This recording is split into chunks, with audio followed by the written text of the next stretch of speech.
एक हमारे हिंदुस्तान के मुफ्ती साहब है जिनका ज़हनी तवाज़ुन खो चुका है। असल में ज़हनी तवाज़ुन नहीं खोया, बात यह है हम और आप ये सोचते हैं कि यजीद मर गया तो यजीदी भी मर गए। नहीं, हुसैन का कातिल आज भी जिंदा है। मुफ्ती को देखकर यह फैसला ना करना कि ये मुफ्ती क्या कह रहा है, इसलिए कि कूफे में काजी शुरैह जैसा भी मुफ्ती था जिसने हुसैन को वाजिबुल कत्ल होने का फतवा दिया था। काजी शुरैह जैसा भी मुफ्ती था। 150 से ज्यादा, तकरीबन 1500 मुफ्तियान ने फतवा दिया उस जमाने में। यजीद की खैरात पर पढ़ने वाले बनु उमैया के जर खरीद मौलवी जो कल इमाम हुसैन के खिलाफ वाजिबुल कत्ल का फतवा दे रहे थे, उनकी औलादे आज कह रही हैं कि यजीद बेकसूर था। अगर तुम ये कहोगे कि यजीद बेकसूर था तो कुफार कहेंगे कि अबू जहल भी बेकसूर था। फिर अबू जहल के साथ अबू लहब कहेगा मैं भी बेकसूर था, इब्लीस कहेगा मेरा क्या कसूर था। कहने लगे कि यजीद का कोई कसूर नहीं था। यजीद के बारे में उनसे पूछोगे जो यजीद के टुकड़ों पर पलते हैं। मुफ्ती की पगड़ी ना देखना, यह देखना हुसैन के साथ है कि नहीं। इसलिए कि यजीद के लश्कर में नमाज, रोजा, हज, ज़कात सब है, मगर हुसैन नहीं। और इधर देखो, इधर हजरत जॉन जैसा क्रिश्चियन हुसैन के इक्तदा में नमाज भी अदा नहीं कर रहा, बस मोहब्बत में आया। अभी जॉन ने गुस्ल भी नहीं की, जॉन ने गुस्ल भी नहीं किया, नमाज भी अदा नहीं की, जाकर हुसैन के नाम पर जान कुर्बान कर दिया। मैं कहूंगा मौला एक मर्तबा जॉन से नमाज भी पढ़वा देते तो हुसैन कहेंगे तुम्हें नहीं मालूम मुनाफिकों का मिजाज। वो जमाना कह देगा कि हुर को, जॉन को जो मगफिरत मिल गई वो नमाज के सदके। मैं तो ये बताना चाहता हूं कि तुम्हारी सारी इबादतें एक तरफ, जहां हुसैन ना हो वहां कुछ नहीं है। इसलिए कि जन्नत का सरदार अगर कोई है तो नबी ने फरमाया अल हसन वल हुसैन सैयदा शबाब अहली जन्नह। हसन और हुसैन जन्नतियों के सरदार हैं। अरे हुसैन का नौकर अगर अनपढ़ भी हो तो शाहिद निजामी की सर आंखों पर, और यजीद का मानने वाला अगर मुफ्ती भी हो, मुहद्दिस भी हो, मुफस्सिर भी हो तो शाहिद निजामी के जूते की नोक पर। इसलिए कि हमने इल्म अबू जहल वालों से नहीं पाया, बाबुल इल्म से पाया है। तो अपने मुफ्ती की धौंस ना दिखाना कि तुम कह दोगे यजीद सही तो जमाना कह देगा यजीद सही। और मैं तो मुसलमानों से कहना चाहता हूं कि आज अगर तुम नहीं जागे, इसलिए कि हक और बातिल वाज़े हो चुका है, आज अगर तुम नहीं जागे तो तुम्हें चाहिए कि तुम अल्लाह से अपने जुर्मों की माफी मांग लो, इसलिए कि हक और बातिल बिल्कुल सामने सामने आ चुका है। कल तक जो छुप छुप कर यजीद को बचा रहे थे, अब कह रहे हैं कि यजीद का तो कोई मामला ही ऐसा नहीं मिलता, यजीद करबला में नजर ही नहीं आया था। मैं कहूंगा हाँ हाँ, दिल्ली में जो दंगा हुआ था वहां भी दिल्ली की हुकूमत नजर नहीं आई थी, फिर भी तुम कह रहे हो कि उसने करवाया दंगा। क्यों? जब अपने ऊपर डंडा पड़ा तो तुम्हें ठीक हक नजर आने लगा। यह बताओ हुकूमत किसकी थी? कहते ये खेल तमाशा है। असल में एक बात बताऊं, मैं आपको तारीख सुना रहा हूं।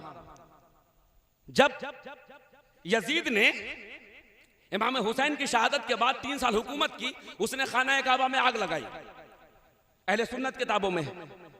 उसने दूसरे साल मस्जिद नबवी में ऊंटनी को बनवाया, ऊंटों को बनवाया, घोड़े बनवाया, जानवरों को बनवाया। तीसरे साल की हुकूमत में उसने क्या किया? मदीने की औरतों को नाजायज हमल ठहरा दिया। अब मुझे एक बात बताओ कि 72 थे हुसैनी, बहुत तवज्जो से सुनना, 72 थे हुसैनी, 72 हुसैनी से इतने हुसैनी फैल गए, जबकि हर जमाने में मरते रहे, कटते रहे, तब भी। तो मुझे यह बताओ कि वो आधी दुनिया के मुसलमान और वो मुफ्ती जो यजीद के टुकड़ों पर पल रहे थे, उनकी औलादे किधर गई? तारीख की आंखों में आंखें डालकर बात कर रहा हूं, उनकी औलादे किधर गई? तो आओ मैं तारीख सुना रहा हूं। एक मर्द कलंदर जिसे जमाना मुख्तार कहता है, मुख्तार सकफी, जिसका बाप अली का सहाबी। मुख्तार सकफी ने क्या किया, जब कातिलाने हुसैन की चमड़ी उधेड़नी शुरू की, जब कातिलाने हुसैन की खाल उधेड़नी शुरू की, तो ये कातिलाने हुसैन कभी जबराल्टर भागे, कभी स्पेन भागे, कहीं कभी कोई ऑस्ट्रेलिया भागा, कोई अरब के मुल्क में रह गया, कोई नज्द भागा। ये मुल्क के अलग अलग खित्तों में फैल गए, सारी दुनिया के अलग अलग खित्तों में फैल गए और हर जगह ये फैल फैल कर अपनी ज़हानत का प्रचार करना शुरू करने लगे। भाई मुझे एक बात बताओ, उन मुफ्तियों ने जो फतवा दिया था इमाम हुसैन के खिलाफ, उनकी तो नाजायज औलादे भी हुई होंगी। भाई जिनके यहाँ बहन से शादी करना हलाल हो, उनके यहाँ हराम औलादे ना हो तो कहाँ हो। तो जिनके अंदर हराम लहू दौड़ रहा है, वो आज भी इमाम हुसैन को झुटलाने की कोशिश कर रहे हैं। और अल्लाह तो कह रहा है कि लानतुल्लाहि अलल काज़िबीन, कि अहले बैत को झुटलाने वालों पर अल्लाह की लानत है। तो चाहे जितनी बड़ी दस्तार वाला हो, चाहे जितना बड़ा जुब्बा वाला हो, अहले बैत का दुश्मन है तो अल्लाह की लानत है। इब्लीस जैसे आलिम को अल्लाह नहीं बख्शता, तुम किस खेत की मूली हो। तो मैं ये कहना चाहता हूं कि मुख्तार सकफी ने जब इनको मारना शुरू किया, ये पूरी दुनिया के अलग अलग खित्ते में फैल गए और इनकी औलादें शजरे बदल बदल कर, चेहरे बदल बदल कर, कभी दाढ़ी लंबी करके, कभी दस्तार ऊंची करके, ये अपने बाप इब्ने ज़ियाद, ये अपने बाप हुरमला उसकी सुन्नत अदा करने लगे। मगर याद रखना, कल 72 हुसैनी थे तो तुम गालिब ना आ सके, आज तो 72 करोड़ हुसैनी है। आज 72 करोड़ हुसैनी है। इन मुफ्तियों का शजरा तुम चेक कर लेना, इन मुफ्तियों का शजरा उठाकर देखो, यहां सब हुसैन हुसैन करने वाले हैं। इनका शजरा चेक करोगे तो किसी का शजरा जॉन से मिलेगा, किसी का शजरा वहबे कल्बी से मिलेगा, किसी का शजरा शौजत बिन अब्दुल्ला से मिलेगा, किसी का शजरा हुर्रे रियाई से मिलेगा, किसी का शजरा हबीब इब्ने मज़ाहिर से मिलेगा। मगर उनका शजरा जब चेक करोगे तो किसी का शजरा यजीद से मिलेगा, किसी का शजरा इब्ने ज़ियाद से मिलेगा, किसी का शजरा हुरमला से मिलेगा, किसी का शजरा हसीन इब्ने नमीर से मिलेगा, किसी का शजरा इब्ने साद से मिलेगा। अरे यजीद वालों का शजरा यजीद से मिलेगा, हुसैन वालों का शजरा हुसैन से मिलेगा। इसलिए कि अभी बचे हुए लानत के हार बाकी हैं, अभी बचे हुए लानत के हार बाकी हैं। यजीद मर गया, कुछ रिश्तेदार बाकी हैं। यजीद मर गया, कुछ रिश्तेदार बाकी हैं। और तुम क्या गम हुसैन करोगे कम। एक हिंदू शायर का मैं फिर शेर पढ़ूंगा जो ये कहता है कि वफा का दीप दुनिया में कभी मध्यम नहीं होता, वफा का दीप दुनिया में कभी मध्यम नहीं होता। गमे हुसैन बढ़ता जा रहा है, कम नहीं होता।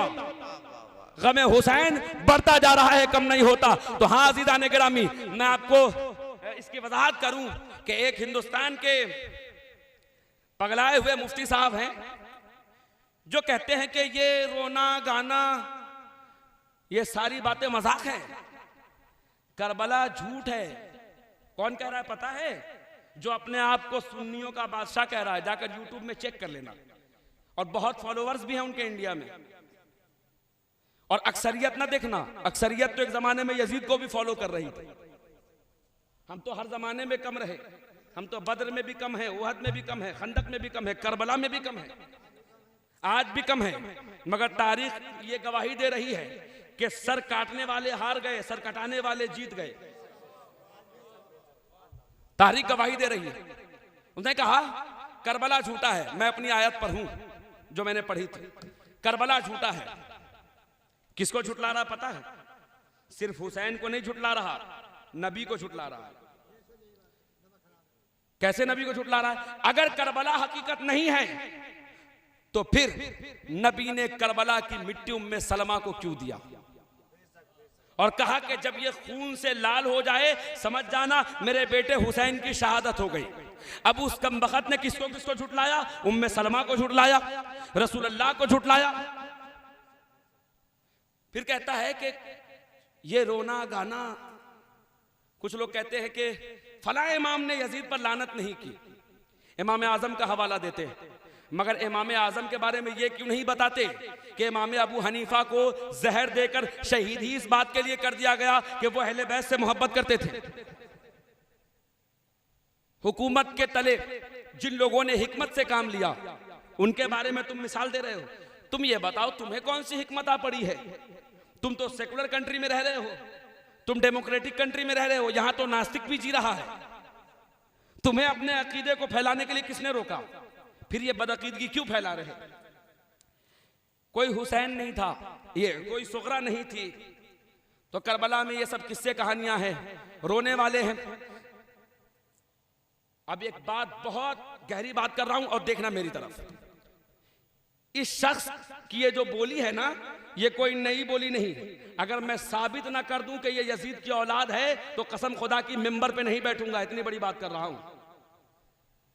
उसने कहा कि ये सारा खेल तमाशा था, ये सारा झूठ था। जाकर देखो इराक के म्यूजियम में यजीद ने कुछ शेर पढ़ा था, वो शेर आज भी खत की शक्ल में इराक के म्यूजियम में रखा हुआ है, जिसमें उसने ये शेर पढ़ा था। जिस शेर को उसमें लिखा गया वो शेर ये था कि यजीद कह रहा था कि हुसैन तू तो बादशाहत करने वालों में से था, तुम्हारे घर में कोई नबी नहीं आया था, कोई कुरान नहीं उतरा था। आज की औलाद कह रही है कोई करबला नहीं हुआ, कोई सोरा नहीं थी।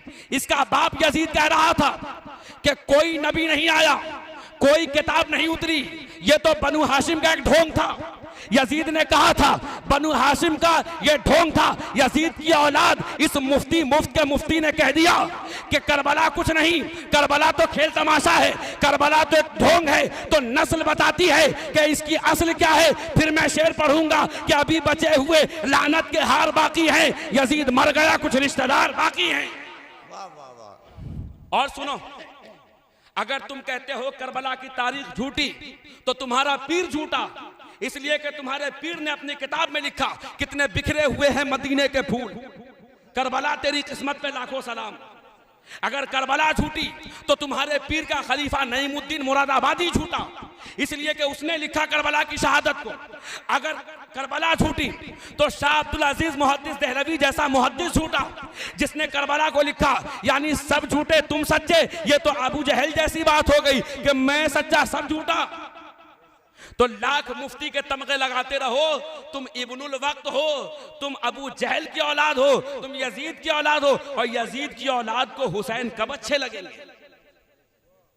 अगर खुद को कोई खुद खुलकर कह दे मैं यजीदी हूं, ना हमें कोई फर्क पड़ता है, ना आप लोगों को फर्क पड़ता है।